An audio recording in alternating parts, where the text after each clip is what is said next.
Story 1. My grandmother died. My mom was finishing up her cremation arrangements with the local funeral home when my dad died in a car accident 2 weeks later.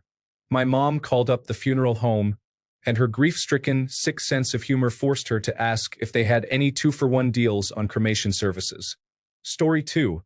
As a low-ranking team lead in a staff meeting, a senior manager started yelling and shouting at me. We had been disagreeing about a point of fact for half an hour. I heard myself tell him to go outside if he wanted to keep shouting. The room went silent. Really silent. I played the scene back in my head. What I really said, if you want to shout at me, step outside. He shut up. No one blinked. I pondered for a very long moment, realized that nothing said was an overt threat. So I sat back down. He never shouted at me again. No one did. After the lunch break, someone else brought up my data, proving I was right. No, he didn't apologize. It was a very good day. Story 3.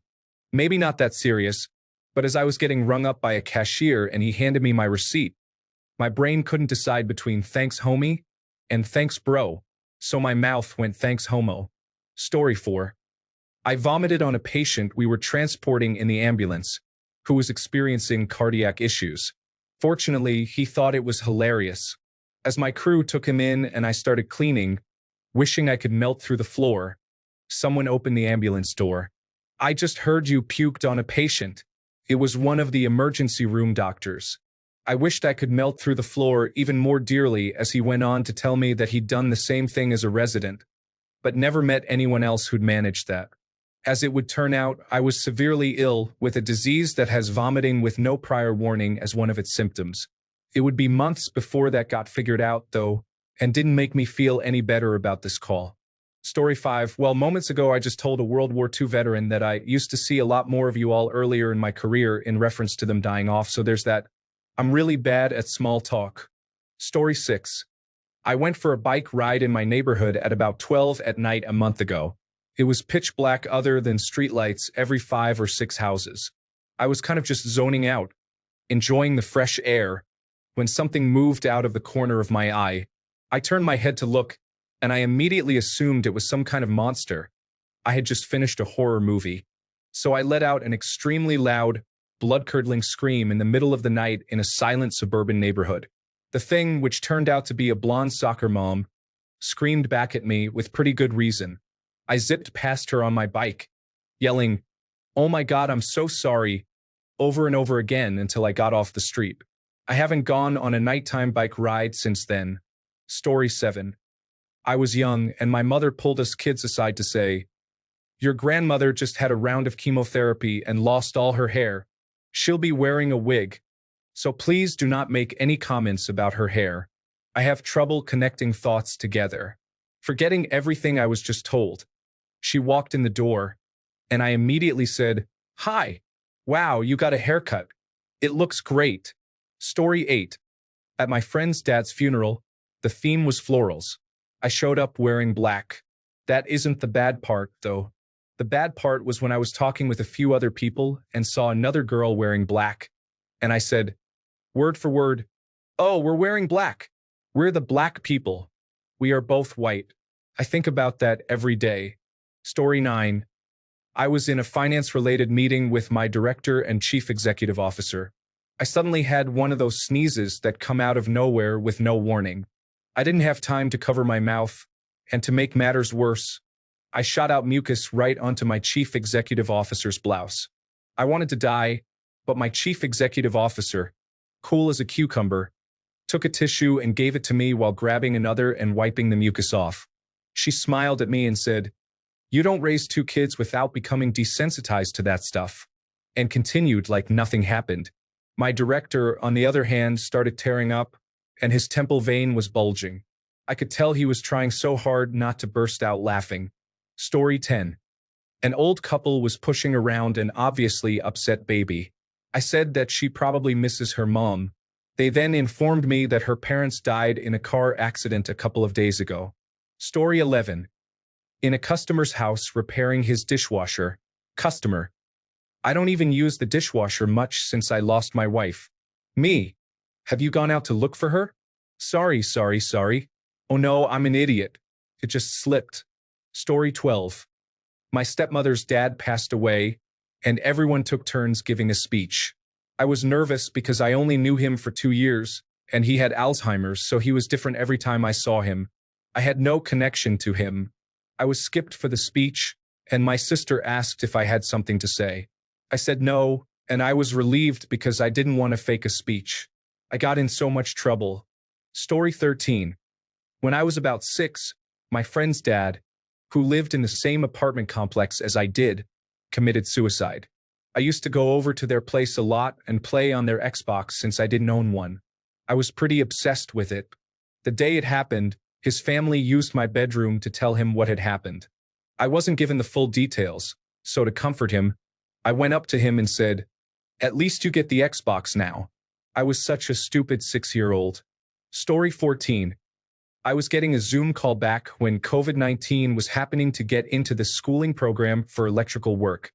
When they asked me, "What have you recently been doing at work?" my dumb response was, "Oh, running pipes and stuff." And then I sat there like, did I just say that? The guy nodded and said, "Oh, pipes and stuff." I got accepted into the program, and 4 years later, I'm about to enter their apprenticeship program. Story 15. The one that comes to mind first was when my wife and I went to a local brewery with her parents, and my father-in-law was chatting with the owner while we were all having a flight of beers to try a variety of them. He asks the owner, "Hey, do you have any kids?"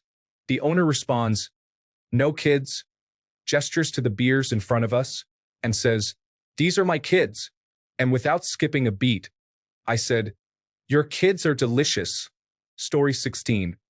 When my dad was getting arrested by the federal agents, my house was raided while he wasn't there, and they sat me and my siblings on the couch to tell us why he had been arrested. I said out loud, "Well, sucks to suck, I guess." My siblings still make fun of me for it. Story 17. Not me, but at my grandpa's funeral we went to his favorite golf course to scatter his ashes. It was, of course, a very dusty affair as people moved around and sprinkled ashes in different locations. At one point, my aunt was sobbing into my cousin's shoulder and my mom walked up to her, pointing out one of the errant dusty handprints and declaring, "You have some grandpa on your butt." Story 18. Okay, not as bad as many here, but in college I worked as an office assistant. One day, I was tasked with tracking down the office's ice chest and bringing it back for an event they were hosting later. I found it in an occupied conference room with very important people in nice suits holding a seemingly important, formal meeting around a big oval table. I awkwardly and quietly tried to step in and drag the ice chest out from the corner without giving an explanation. Unfortunately, it was full of half-melted ice and a lot of water. When I finally got it to the doorway, it got stuck and then tipped over. A tidal wave of ice water spilled out over 25% of the room. I ran to the bathroom for a handful of napkins and feebly attempted to soak up gallons of water while they tried to continue their meeting. Eventually, I panicked and just dragged the ice chest out. I stopped a janitor in the hall and said, "I think there was a spill in that conference room over there," then hurried away. Story 19. I walked into my office, and a lady from Human Resources was sitting in my chair. I said, "Well, looks like I'm going to have to sit in your lap." And then she says, "Come on over. Giddy up." My face turned bright red. She left. I sat down. We never spoke of it again. Story 20. 8th grade. Still haunts me. We had a girl in our class who had cancer. She missed a lot of classes, and we were doing a collection for her. I think we were selling things to donate towards her medical bills. One day, the teacher mentioned something going on during the weekend, and I piped up, "But what about the collection for Robin?" At which point, the whole class gasped and shushed me. Robin happened to be in class that day. It was supposed to be a surprise. I covered quickly, saying we were planning a visit to her hospital, which she already knew about. The teacher said not to worry about it when I stayed after class and cried because of my big mouth. Robin died that summer, bravely asking that life support be turned off. 8th grader. I think about her often. I'm still crushed I ruined the surprise. She didn't have a lot of good surprises left in her earthly life, and I ruined one of the last. It really does tear at my heart to this day. It's been over 30 years. Story 21. At a funeral, someone leaned over and whispered something kind to me during a quiet moment. I meant to say, yeah, or thank you, but somehow I combined the two and loudly said, thank you. The whole room turned to stare, and I just wanted to crawl under a rock. Story 22. I was at the Holocaust Museum in Washington, D.C. with my sister. There were several survivors in the lobby sharing their stories. I am a very anxious person who tends to speak excessively when nervous. We approached a woman because my sister wanted to talk to her. I kept a bit of distance because I was feeling so anxious to be in the presence of someone I consider to be a hero for surviving the horrors of a concentration camp and having the courage to share them with us. After she finished telling us about how she was the only survivor in her family, unfortunately, most of her family had perished upon arriving at Auschwitz, she asked if anyone had questions. No one spoke up, so she asked again, making direct eye contact with me. I blurted out, "But where is your family?" She got this super sad look in her eyes and simply shrugged. I wanted to disappear. I apologized profusely and left quickly while my sister was dying of embarrassment. I hope that wonderful hero understands I was overcome with emotion and wasn't just trying to be insensitive. I'm sorry, Esther. Story 23. Having been a first responder for over 20 years, I cannot begin to count the number of times I've said inappropriate things in serious situations. Among my favorites, if you're just going to lie about your history, I'm just going to lie about taking you to the hospital. At someone's home where her husband just died, I did about 20 minutes of CPR while waiting to get the code. The coffee you have on smells wonderful. Story 24. My coworkers and I worked by windows and could see it snowing. We had been talking about the cold weather. My boss received a phone call that his aunt passed away. I gave my condolences and then said, "She's in a better place now. Somewhere warm." I meant a nice beach, but I essentially said his aunt is in hell. Story 25.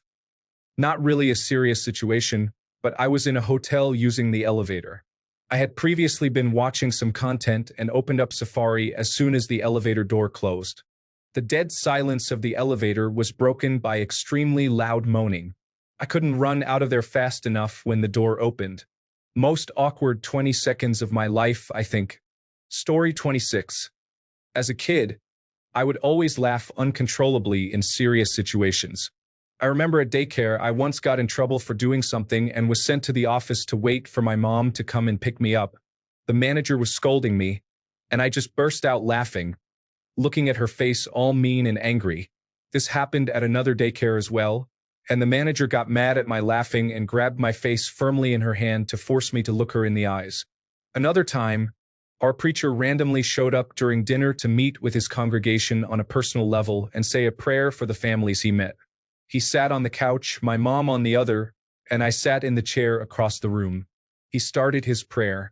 I remember it being so quiet, and I just started laughing so hard I was vibrating trying to contain it. He stopped the prayer and just looked at me for a few seconds and then continued. Many years later, when I first got married, I told my wife about this. We moved together to a new town and joined a church to meet new people. Suddenly, me laughing during a serious situation came back. We were in church, and a lady from the choir was singing. We had made a joke about her the Sunday after church the week before because of how she looks and moves when she sings. Well, she did a solo song again the following Sunday, and I started laughing so hard I started shaking, trying to hold it in. The couple behind me thought I was so moved by the song and thought I was crying as they could not see my face. They placed their hands on my shoulders to comfort me, but they did not know I was cry-laughing, which made me laugh even more. Story 27. At the construction site, an apprentice had crushed his hand. Don't feel too bad. He did a foolish thing as soon as he was left unsupervised after being told never to do it, so it was totally on him. Plus, he did end up keeping the hand with at least partial function. After he left for the hospital, everyone else was ushered into a meeting to discuss it. The safety officer had an IQ of about 50, like most safety officers, with an English as a second language level command of the language, though it was his mother tongue. So we were used to him saying Pacific in place of specific and so on. When asked how the young man was coping, he meant to tell us the kid got sedation as soon as he got in the ambulance, but what he actually said was something like, He was freaking out so bad they needed to seduce him on the drive to keep his mind off it. I looked like a total fool, snorting with laughter as a youngster's future hung in the balance. But I regret nothing. Story 28. At my former company, the chief executive officer was pushed into resignation after an acquisition. He had helped found the company and grew it from the ground up over 15 years. An all-hands meeting was organized to celebrate his career and possible retirement, wine, cake, and a large picture with signed well wishes, the whole 9 yards of corporate party planning. He stood quietly as the room filled, taking in the sea of faces he had come to know over the years, readying himself for some tough goodbyes he was not prepared to have. "Who died?" I quipped with a gentle nudge to his side. No response.